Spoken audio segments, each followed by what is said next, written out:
सूरह कुरैश कम से कम 70 मरतबा पढ़नी चाहिए। कितनी दफा? कम से कम 70 दफा पढ़नी चाहिए।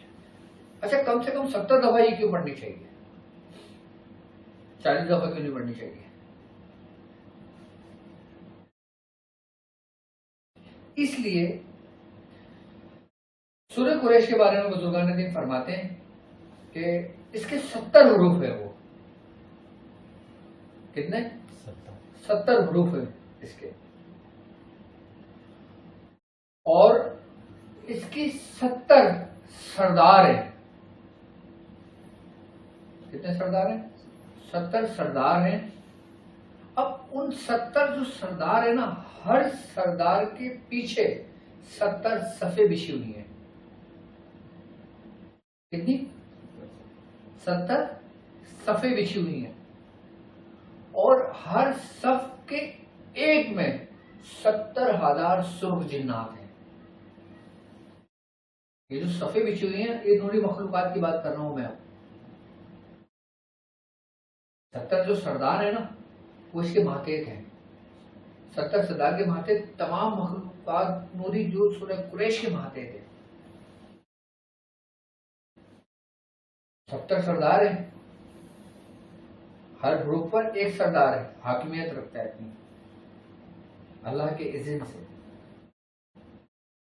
और उसके नीचे 70 सफ़े बिछी हुई हैं, और उन 70 सफ़ों में एक के पीछे 70,000 सुर्ख जिन्नात हैं, और उन 70,000 सफ़ों में एक के पीछे 70,000 जिन्नात हैं, जो जिन्नातों के सरदार हैं। उनके पीछे फिर जिन्नात हैं 70, और फिर उनके पीछे शैतान हैं 70।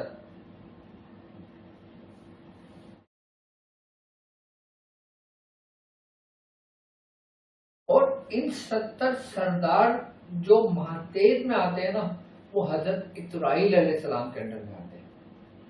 किसके? हजरत इस्राईल अलैहिस्सलाम। और हजरत इस्राईल अलैहिस्सलाम खादिम हैं कुरैश के। किसके? कुरैश कौन है? कुरैश नूरी वो मखलूक है कि जिसका मुंह मछली की तरह है, कि जिसका मुंह मछली की तरह है और जिस्म इंसानों की तरह फैला हुआ है।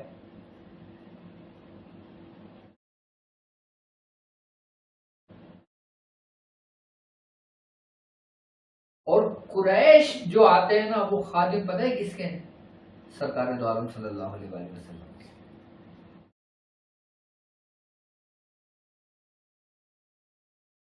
क्या? सूरह कुरैश के जो हाकिम है, जिनको अबुल हाकिम कहा जाता है, वो कुरैश है, कि जिनके माथे इस्राईल आ रहे हैं और उनके माथे 70 सरदार हैं। अच्छा, एक इस्राईल अलैहिस्सलाम के माथे एक जिन है, कि जो 70 सरदार जो है ना, वो उनकी मैनेजमेंट को देखते हैं। जिनके जिम्मे जो जो काम देना होता है ना, उनको जो जो रिस्क तकसीम करना होता है, वो उसके माथे थे। उस जिन्नात का नाम क्या है? उसको कहते हैं हस्तीश। क्या नाम है? हस्तीश। हस्तीश का जो काम है ना, वो उन 70 जो सरदार है ना, उन तक पैगामात रसाई करना। अब आम लोग जो सूरह कुरैश पढ़ते हैं ना, वो जो हाजिरी करते हैं, जो बिना इजाजत के कर रहे होते हैं, उनके पास कोई ना कोई, किसी भी आखिरी सब में से कोई ना कोई जिन्नात उनका मामले में मददगार होता है, जिसको वो अपना बादशाह समझते हैं। और ये जो हस्तीश जो है, ये सैयदना शेख अब्दुल कादिर जिलानी रज़ी अल्लाह ताला अन्हु के गुलामों में से।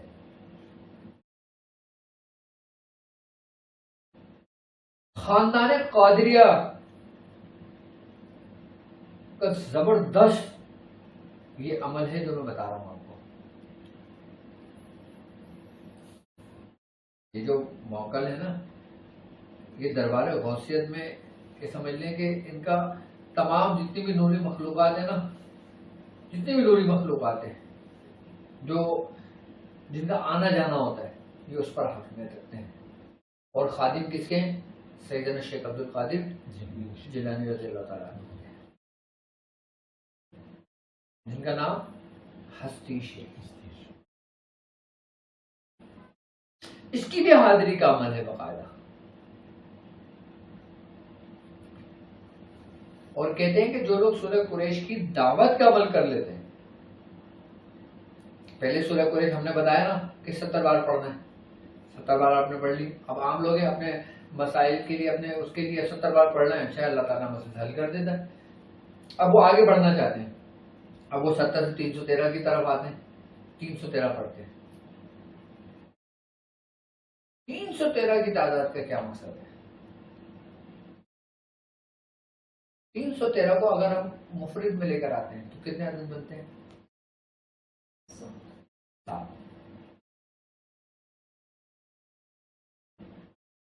7 में ये उसी माते उसी के ज़ेरे निगरानी आते हैं, यानी कि पूरी तरतीब से चल रहा है ये सारा। उसके बाद फिर 1111 की तादाद आती है।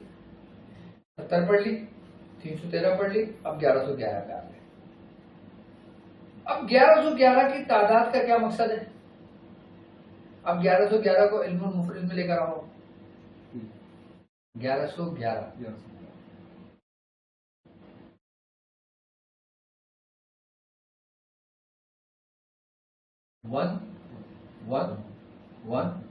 1 करेंगे ना जी, सही होगा ना?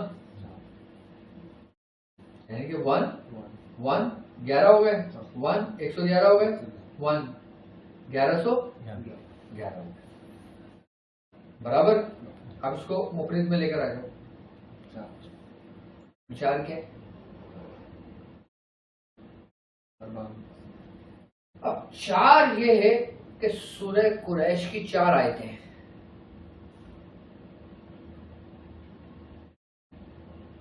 सूरह कुरैश की 4 आयतें हैं और इन्हीं 4 आयतों में चारों अनासिर की तस्वीर मौजूद है।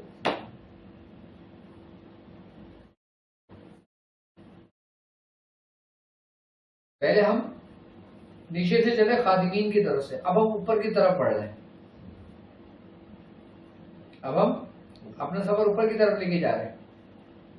तो जब हम 1111 में पहुंचेंगे ना, जब 1111 का अमल जब करते हैं ना, तो हमारे अंदर तस्खीर का अमल पैदा होता है, यानी कि ये जितने भी इसके माते जो सफों के अंदर जो जिन्नात होते हैं ना, ये मुसख्खिर हो जाते हैं। अच्छा, मैं जाहिर नहीं हो रहे, अभी नजर नहीं आ रहे हमें, लेकिन ये हम पे नजरें जमाए हुए हैं क्योंकि हम 1111 कर रहे हैं। ये हमें कुछ नुकसान नहीं पहुंचा सकते क्योंकि इजाजत से कर रहे हैं। ये तुम्हारे मुंतजिर हैं कि तुम इनको बुलाओ और ये तुम्हारे रूबरू खड़े हों और तुम्हारे मुआविन और मददगार भी हैं।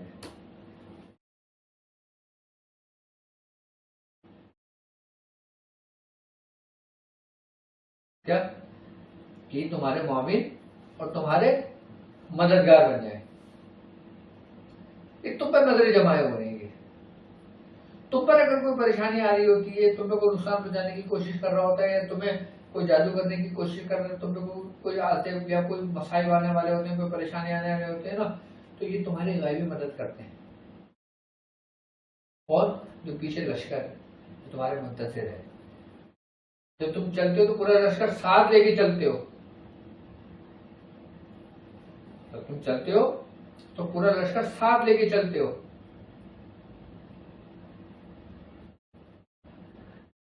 अब जब तुम 1111 की तादाद को मुकम्मल कर लेते हो, फिर तुम आते हो किस पर?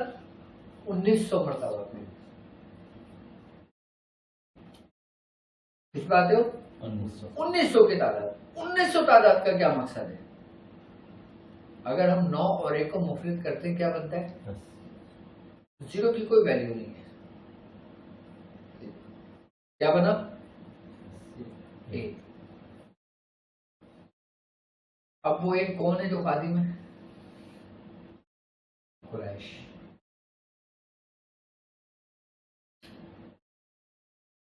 अब जब पूरा लश्कर तुम्हारे मावी में मददगार हो गया, सब कुछ तुम्हारे साथ साथ चल रहा है, तो पीछे वालों को खबर नहीं होगी। अब जब तुम एक तरफ से दूसरी तरफ का सफर करोगे तो तुम पर किसकी निगाह होगी?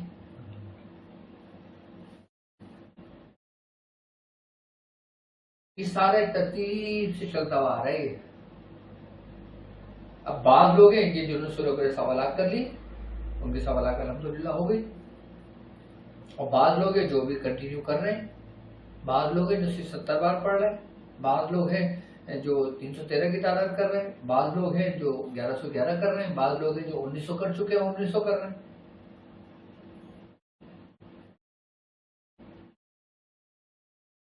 अब मैं आपको बताता हूं उस खादिम की कि जिस खादिम जो सैयदना शेख अब्दुल कादिर जिलानी रज़ी अल्लाह ताला अन्हु के दरबार का खादिम है।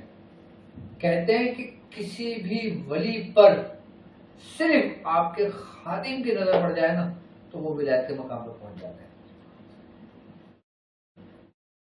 कहने को तो सिर्फ एक छोटा सा लफ्ज़ जिन है ये, लेकिन ये वो नहीं है दोस्तों, तुम समझ रहे हो। जिन्नातों में भी बास को इतनी फौकियत, इतनी फजीलत दी गई है, जिस तरीके से अल्लाह तबारक व तआला कुरान में कहता है ना कि वस्साबिकूना वस्साबिकून, जैसे सबकत ले जाने वाले लोग हैं, जैसे इंसानों में है ना, इसके बढ़कर एक सबकत ले गए, इसी तरीके से जिन्नातों में भी है जो सबकत ले गए। इसी तरीके से मोकलान में भी है जो सबकत ले गए, इसी तरीके से फरिश्तों में भी है जो सबकत ले गए। कि जैसे जो चारों मलाइका का जो मर्तबा और जो फजीलत है वो किसी और फरिश्ते की नहीं है। जैसे अंबिया कराम में जो सरकार दो आलम सल्लल्लाहु अलैहि वसल्लम का मकाम और मर्तबा है वो किसी और नबी का नहीं है। जैसे सहाबा कराम में हजरत अबू बकर सिद्दीक रज़ी अल्लाह ताला अन्हु का है, किसी और सहाबी का नहीं है। कि जैसे वलियों में हजरत सैयदना शेख अब्दुल कादिर जिलानी रज़ी अल्लाह ताला अन्हु का है और किसी का नहीं है। इसी तरीके से जिन्नातों में भी मखसूस जिन्नातों का जो मकाम मर्तबा वो किसी का भी नहीं। और जो लोग इस जिन्नात की हाजिरी कर लेते हैं, इसका तरीका जान लेते हैं, वो सूरह कुरैश के जुज़ को पहचान लेते हैं, उसका जुज़ उनको हासिल हो जाता है, उनका मकसद उसको हासिल हो जाता है।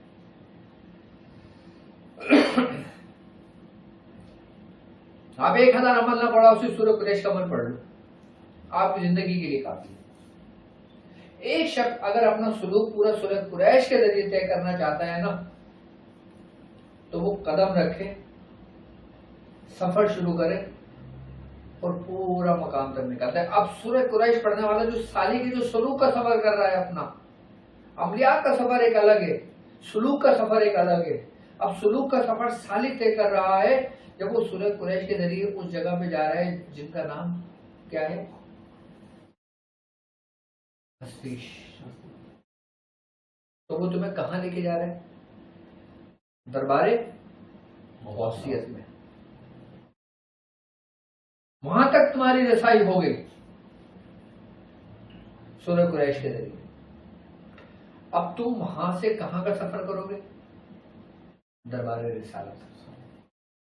फिर यहां से तुम्हें कौन लेके जाएगा?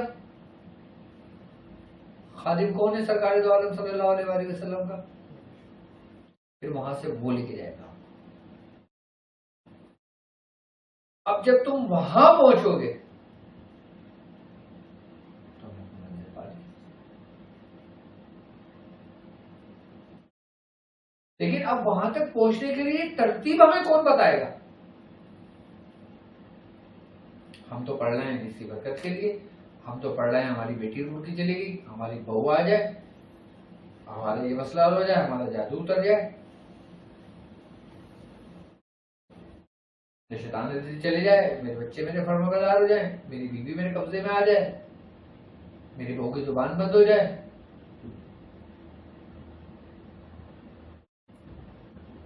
ये सब कुछ चल रहा है। तो इसके लिए फिर वो रास्ता अपनाते हैं जो अमलियात का रास्ता होता है। सुलूक के रास्ते में ऐसे है जैसे सुमन उमन बकून फॉर्मूला जोंदे गूंगे बहरे, कुछ भी हो रहा है दुनिया में होता रहे, वो अपना चले जा रहा है, उसको किसी से सरोकार नहीं है। लेकिन जब आप इन मकासद के लिए काम करते हो कि लोगों को मसाइब से निकालते हो, परेशानी से निकालते हो, लोगों की मददगार बनते हो, लोगों के वो करते हो, लोगों की खिदमत करते हो, तो इसी लश्कर में से एक सिपर से लार उठता है और तुम्हारी कमर दबाता है और कहता है कि मैं तेरे साथ हूं, चल।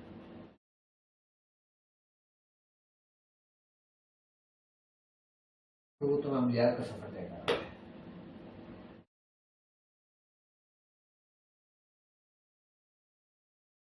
यानी कि एक आम बंदा भी अपना सफर कर रहा है तो वो सफादा हासिल कर रहा है, फैज पा रहा है और बरकतें समेट रहा है। एक रूहानी मुअल्लिज भी अगर सूरह कुरैश पढ़ रहा है, अपना सफर तय कर रहा है, तो वो अपनी मंजिल की तरफ सफर कर रहा है।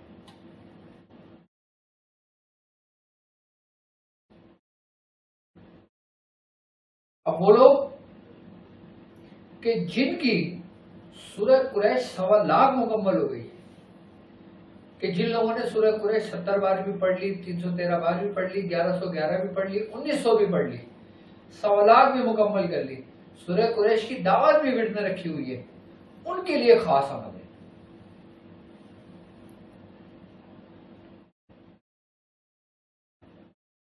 किन मोकला जिनका नाम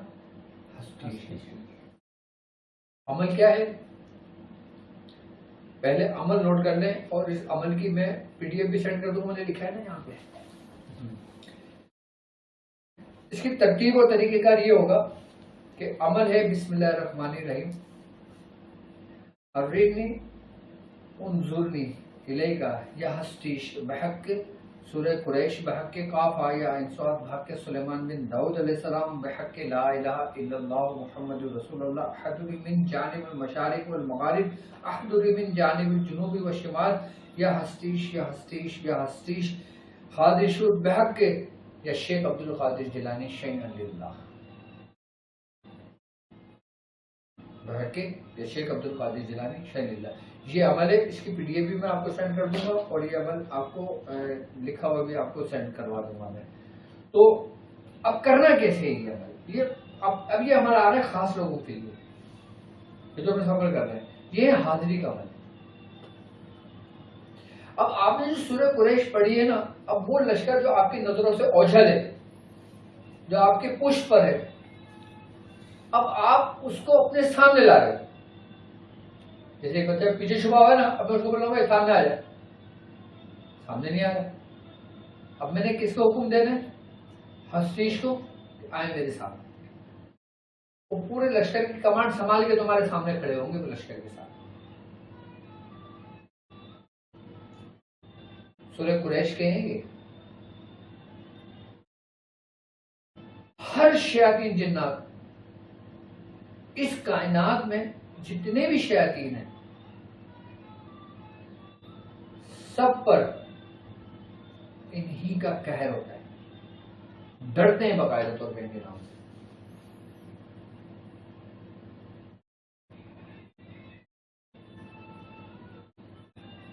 तमाम जिन्नात जो ना डरते हैं इनके नाम से, कांपते हैं। यहां तक के कहते हैं कि अगर किसी शख्स के जिस्म पर आ जाए और तुम ये कहोगे, हस्तीश का नाम लेके कहो उनके कान में, भाग जाएगा। कोई फलीता ना जलाए, कोई कुछ ना कहो, सिर्फ इनका सलाम पहुंचा दो।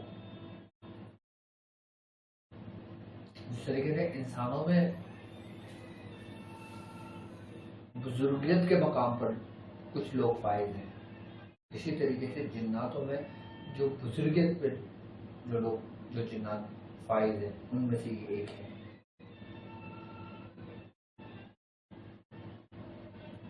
और कहते हैं कि जिस कायनात में हम हैं, क्या जिस कायनात में हम हैं वो पूरी कायनात इनके सामने बिल्कुल हथेली पे रखे हुए रहेगी, दाने के बराबर है। कितनी कुव्वत के मालिक होंगे। और खादिम किसके हैं?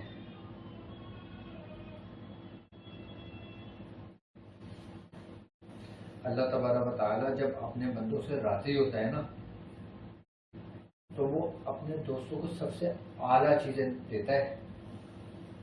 उनको खादिम, उनको नौकर भी आला किस्म के देता है अल्लाह, जो अल्लाह के खास बंदे होते हैं। अब दुनियावी एतबार से कोई जो दुनिया का जो जितना बड़ा बादशाह होगा वो नौकर भी आला नस्ल के रखेगा। कोई चीज उड़ा के नौकर तो नहीं रखेगा, गुलाम तो नहीं रखेगा। उसको गुलाम भी होंगे तो आला होंगे। एक दुनियावी बादशाह की बात कर रहा हूँ। वो जो रूहानियत के बादशाह हैं, तो फिर उनके गुलामों की क्या कुव्वत होगी, क्या रूहानियत होगी, क्या पावर होगी उनकी।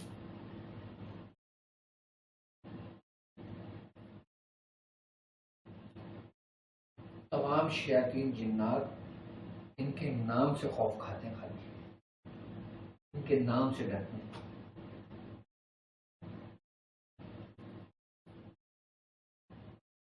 इसकी इजाजत हमारे खानदान को है, अल्हम्दुलिल्लाह।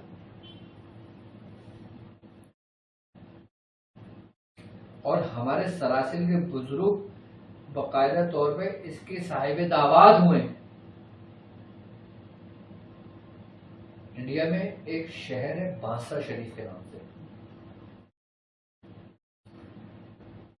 बांस होता है ना, बांस समझते हो ना जी, सरकंड। हाँ, उसकी निस्बत से वो शहर बांसा शरीफ है। वहां पे एक बुजुर्ग हुए शेख अब्दुल रज़ाक बांसवी रहमतुल्लाह अलैह। क्या? शेख अब्दुल रहमान, शेख अब्दुल रज़ाक बांसवी रहमतुल्लाह अलैह। हमारे दादा मियाँ हजरत शेख अब्दुल हई शाह साहब रहमतुल्लाह अलैह। आपको 3-4 बुजुर्गों से खिलाफत की इजाजत थी। एक उनके वालिद मोहतरम हजरत शेख मुखलिस रहमान जहांगीर रहमतुल्लाह अलैह से थी। एक हजरत इमदादुल्लाह महाजिर मक्की रहमतुल्लाह अलैह से थी। नाम सुना होगा आपने, हजरत इमदादुल्लाह महाजिर मक्की रहमतुल्लाह अलैह से। और एक थी शेख अब्दुल रज़ाक बांसवी रहमतुल्लाह अलैह से। शेख अब्दुल रज़ाक बांसवी रहमतुल्लाह अलैह आप सूरह कुरैश के सबसे बड़े बुजुर्ग गुजरे। सूरह कुरैश के सबसे बड़े बुजुर्ग गुजरे, आप साहिब दावात बुजुर्ग गुजरे हमारे सिलसिले में। उनका जो घर, उनका जो हुजरा था ना, वो बांस की लकड़ियों का बना हुआ था।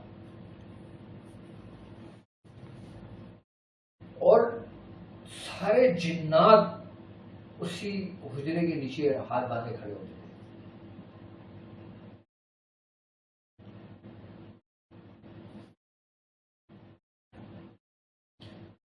उनसे शेख अब्दुल रज़ाक बांसवी से हजरत अब्दुल हई शाह साहब को सूरह कुरैश की भी इजाजत हुई।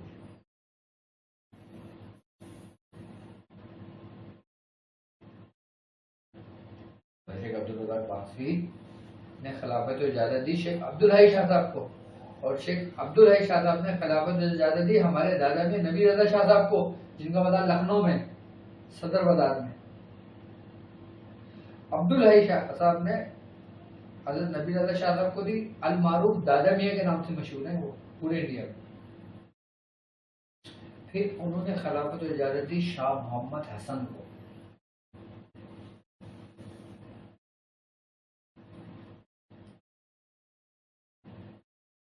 अच्छा, आपका कम उम्र में विसाल हो गया था, किसका?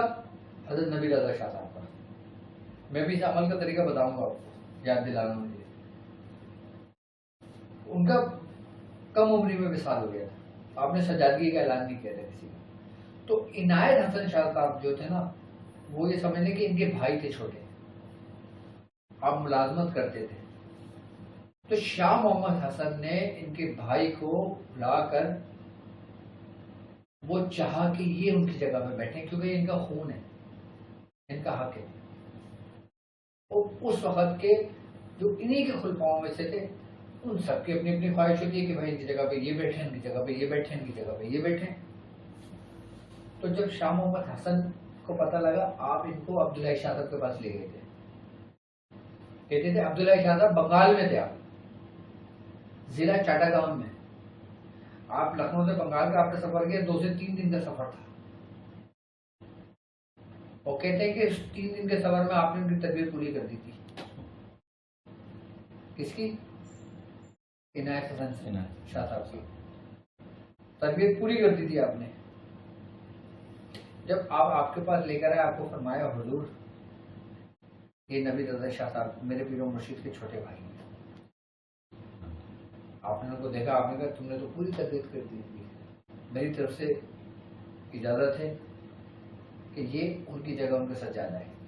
तो अब्दुल्ला शाह साहब ने ऐलान किया, आपने कहा हुजूर पर्चे पे लिख, आपने पर्चे पे लिखवाया, पर्चे पे लिख के दिया। आपने खुद हजरत इनायत हसन शाह साहब के हाथ पे आपने बेटे तजदीद करी थी खुद,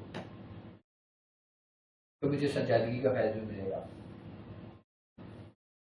तो मुर्शिद का फैज था और एक सज्जादगी का फैज। मुर्शिद का फैज एक सिलसिले का फैज अलग है, सज्जादगी का फैज अलग है। अब इन्होंने चाहा कि मैं दोनों फैज ले लूं, तो हमारा खानदान वो खानदान है कि जिसमें दोनों फैज मौजूद हैं। तो हसन मियां सरकार जो थे ना, इन्होंने इनके हाथ में बेटे तजदीद करी, तो इसलिए भी इनका नाम ऊपर आने लगा, इनायत हसन सरकार का। फिर शाह मोहम्मद हसन को हुई, शाह मोहम्मद हसन से हमारे दादा में उस्मान अली शाह साहब को हुई, उस्मान अली शाह साहब से फिर हमारे मियां हुजूर को हुई, और उनसे फिर हमें हुई इसकी इजाजत, हमसे फिर आप लोगों को हुई इसकी इजाजत।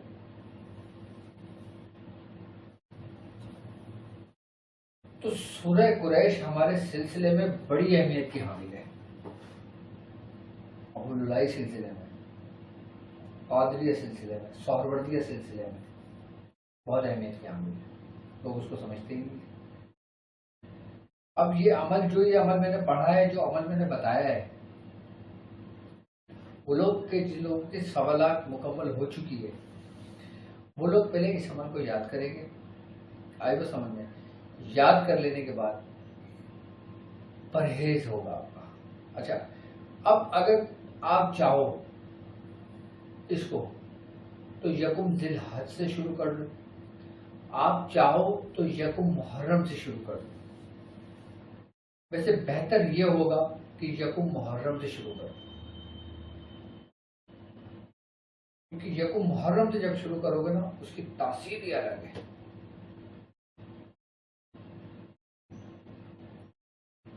उसकी तासीर ही अलग है।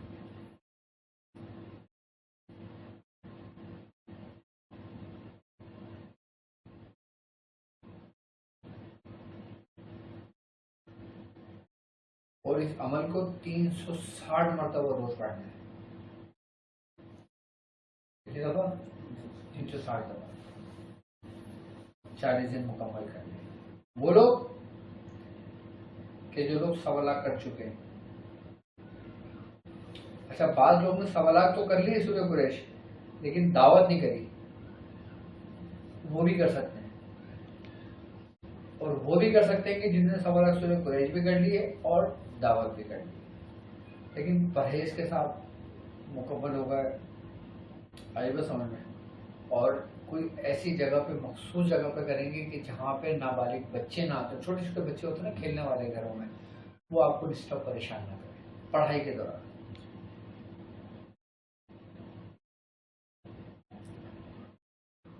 तादाद तो इसकी ज्यादा है, लेकिन मैंने आपको 360 की इजाजत दी है।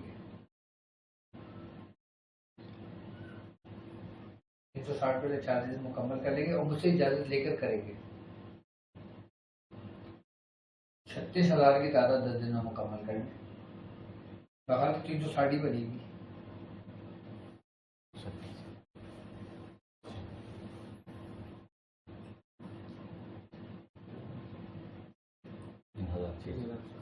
तीन 600, 3600।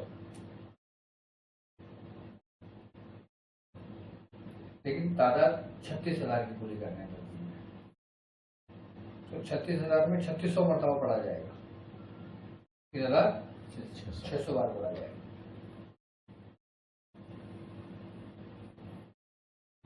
ऐसे बैठूंगा जैसे आपने साथ बैठे।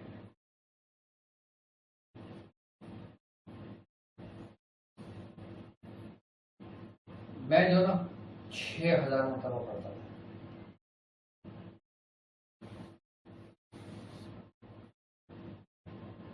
कितनी? 6,000। एक दफा मैं क्लिनिक पे था अपने, मैं बैठता था 7 बजे क्लिनिक पे। तो शुरू में ना पेशेंट कम होते थे। एक सिफली करता,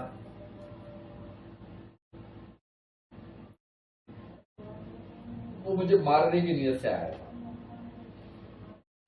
और अपने फन में, अपने इल्म में वो बादशाह था। ऐसा कि वो घर बैठे किसी के लिए काम करता तो हो जाता था, घर बैठे किसी के लिए करता था तो काम हो जाता था। अब वो मारने की नीयत से उसने घर बैठे नहीं, उसने कहा मैं खुद जाके करूंगा। आया मतलब पे बच्चा सहरान बैठता था, तो उसने बोला हाँ भाई कहाँ है तुम्हारा उस्ताद, कब आएंगे? अच्छा, वो बच्चा ये समझा कि मरीज है, कोई दवा लेने आया होगा, समझा भाई 7 बजे तक आएंगे, आप थोड़ा सा वेट कर लो। मतलब वेट कर लूंगा, देख क्या होता है, मैं तो वेट कर लूंगा, दोबारा नहीं आएगा। उसने बोला भाई तुम बदतमीजी नहीं करो, जाके बैठ जाओ, तुमने बैठने वहां पे। मेरे बच्चे ने सराहना ने ऐसी बोला उसको बस वो चबूतरे से उतर, चबूतरे पे बैठ गया। गंदे से उसके कपड़े थे, वो बच्चे ने मुझे बताया, और चप्पले उतार के टांग पे टांग रख के बैठ गए, जैसे किसी का इंतजार कर रहे। अच्छा, हुआ ये कि मैं इतनी दूर था कि जितनी दूर ये समझ लें कि गली का कोना, 8-10 घर छोड़ के गली का कोना। मैंने जैसे ही क्लिनिक की तरफ गाड़ी टर्न करी ना, उठ के भागा वो नंगे पैर, तोड़ लगाई उसने, भागा आगे गली के कोने पे गया, गिर गया।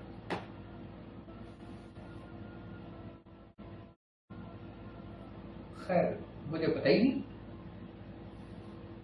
मुझे नहीं मालूम कि अभी क्या हुआ है। मैं अपने क्लिनिक पे आया, वहां रश लगा, लोग देखे ना कि कौन भागा है, ऐसे गुली देके धक्के देके भागा है सबको, बच्चे भी गिरा और दूसरे भी गिरे, वो भागा वहां से आगे जाके वो खुद गिर गया। खैर मैंने कहा क्या हो गया, क्यों रश लगाया मैंने? भैया पता नहीं कोई एक शख्स था आगे उल्टा सीधा आपको बोल रहा था, कह रहा था मैं देखता हूँ यहाँ बैठा, फिर आप 2 मिनट होंगे आपको आए थे, तो वो निकल के भागा यहाँ से, चप्पल छोड़ दी, चप्पल ही पड़ेगी उसकी। अरे मैंने कहा लानत है। थोड़ी देर बाद वो बच्चा बता रहा है, कह रहा है वो जो आगे भाग के जो गिरा था ना, वो हार्ट अटैक हो गया।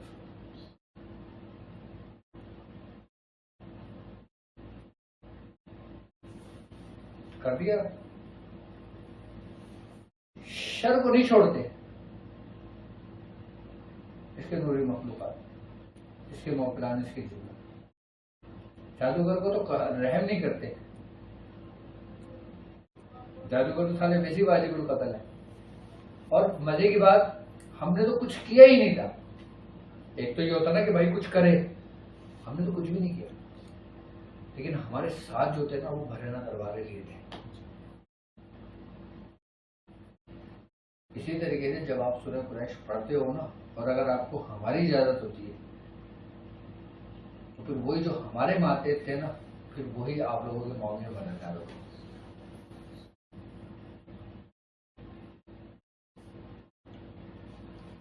मैं उसको बताते हैं कि उन्होंने 50 लाख से ज्यादा सूरह कुरैश पढ़ी होगी। कितनी? 50 लाख से ज्यादा पड़ी होगी सूरह कुरैश में। अगर कोई सूरह कुरैश का आमिल मरे और उसको दफना दिया जाए तो अल्लाह तबारक व तआला उस आमिल की बरकत से, उस सूरह कुरैश की बरकत से उस पूरे कब्रिस्तान से अजाब उठा देता है। क्यों पता है? जहाँ पे हुजूर की मोहब्बत हो वहां पे अजाब हो सकता है? तो वहां पे हुजूर की मोहब्बत है तो अजाब भी खत्म कर दिया जाता है उसकी बरकत से। हमें सबसे ज्यादा डरो खौफ कब्र का ही है ना, क्या हमारे साथ क्या मामला होगा? लेकिन सूरह कुरैश पढ़ने वाले को नहीं होगा, क्योंकि मिन जुए वहां मना मिन खौफ।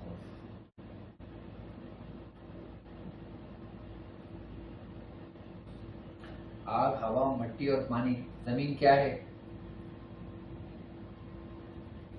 मिट्टी, खाक, यानी खाकी।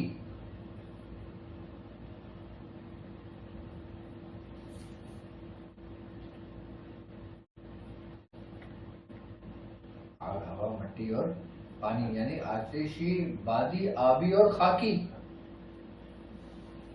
और अल्लाह ताला ने इन चारों मखलूकात से तुम्हें महफूज कर दिया। मजाल है कि जमीन आपके जिस्म को खा जाए।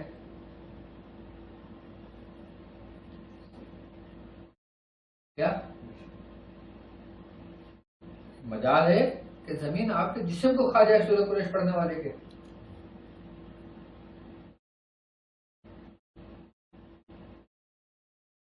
मजाल है सो आग जला दे सूरह कुरैश पढ़ने वाले को? मजाल है कि तेज आंधियां उसका कुछ बिगाड़ने, और मजाल है समंदर छोड़ी को।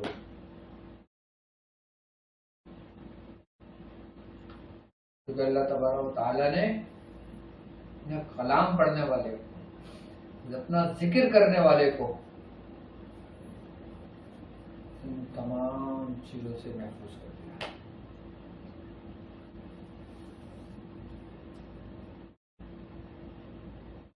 लोग सूरह कुरैश के बारे में जानते नहीं है इतना। सूरह कुरैश तमाम अमलियात में अमलों का सरदार, सरताज कहा जाता है।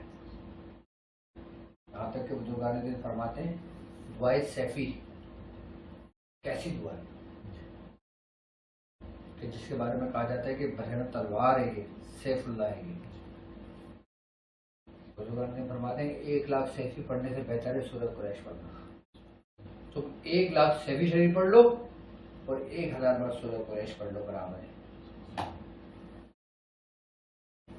यानी कि सूरह कुरैश का तफसीर बात नहीं ले लो तो वही कुछ मौजूद है जो सैफी शरीफ में मौजूद है।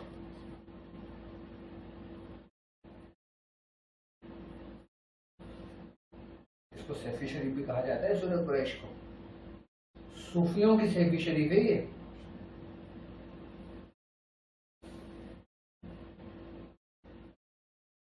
जिस तरीके से कहा जाता है ना कि आलू गरीबों का सेब है, सबसे ज्यादा खाए जाने वाला आलू है ना, जिसको गरीबों का सेब कहा जाता है, ऐसी सैफी शरीफ है।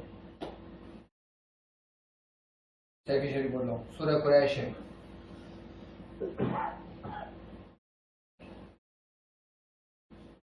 आम लोग सूरह कुरैश पढ़े,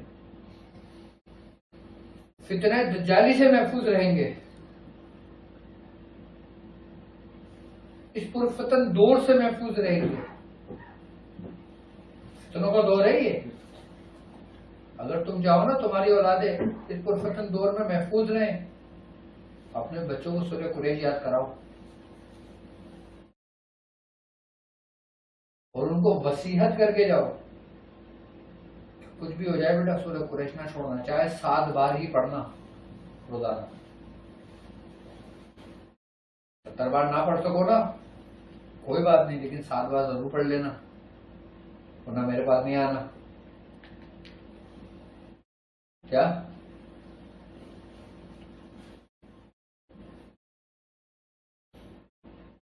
अपने बच्चों को तालीम कर देना।